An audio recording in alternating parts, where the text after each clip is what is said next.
Hey, okay, so I want to show you guys how to style your hair, let it air dry, and try and get a little bit of movement and texture in it.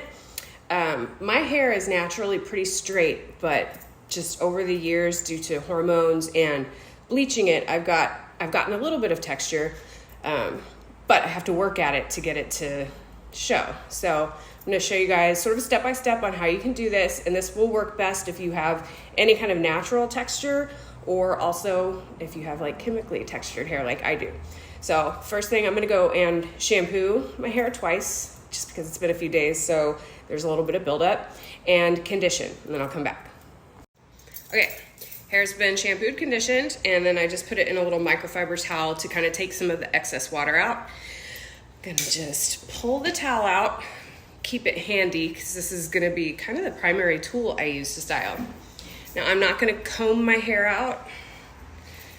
I'm just gonna do some detangling leave-in conditioner. I'm gonna use the Davines Oil Milk. It's got anti-frizz properties as well, and this helps because my hair will get a little frizzy if I kind of try to do this style. So I'm just gonna spray this all over, and then sort of finger comb my hair out just to detangle. Now, if your hair is typically pretty tangly, what I would suggest doing is brush your hair before you get in the shower so it's easier to detangle. And then while you're conditioning your hair, sort of finger comb through. That way it's easier to get your fingers through once you're out of the shower. So it's pretty much detangled. It's still really wet, which is what I want. So did the leave-in conditioner, and now I'm gonna go in with the Davines. This is a curl gel oil.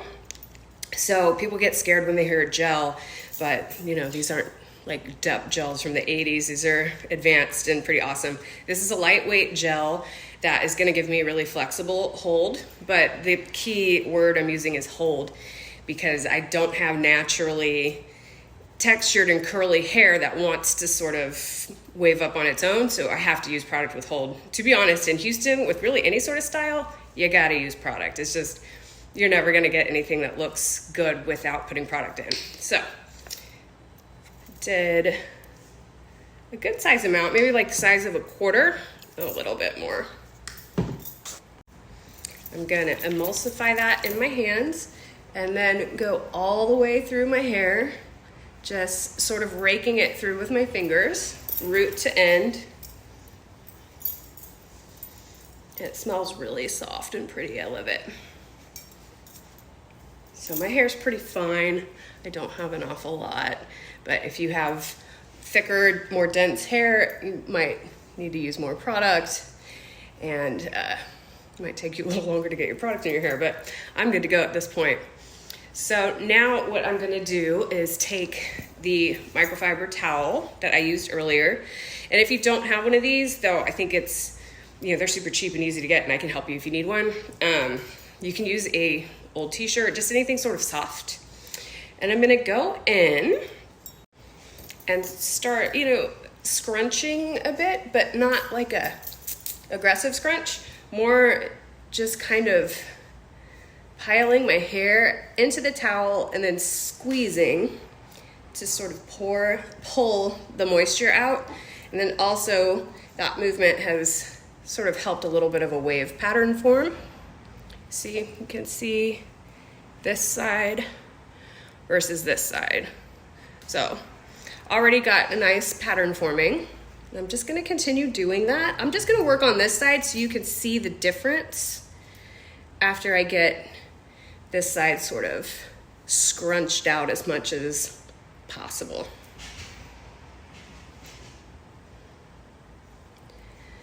So again, not this action, but just a kind of gathering and squeezing of the hairs.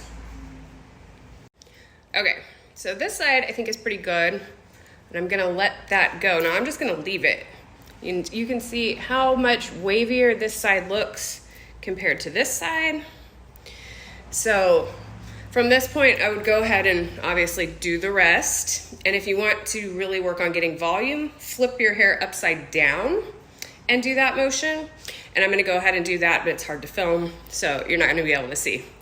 But yeah, so you're just gonna go back in, squeezing, and I'm gonna do all the rest of my hair and then show you the next part.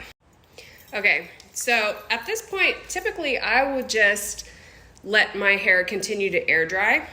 Sort of a little bit of this as the day goes on, but not really messing with it too much. And it will dry with a little bit more wave. And then afterwards, I always like to go in and finish with the texture spray. But I'm also gonna show you, if you choose to use a diffuser, you can do that also.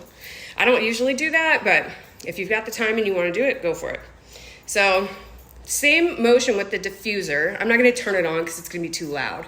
But you're gonna go in, you're gonna gather your hair, and turn it on.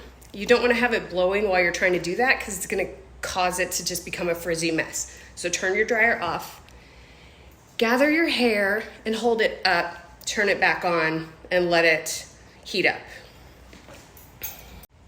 Okay, so I went ahead and diffused the right side so you can see how that looks, and it just sort of speeds up the drying process.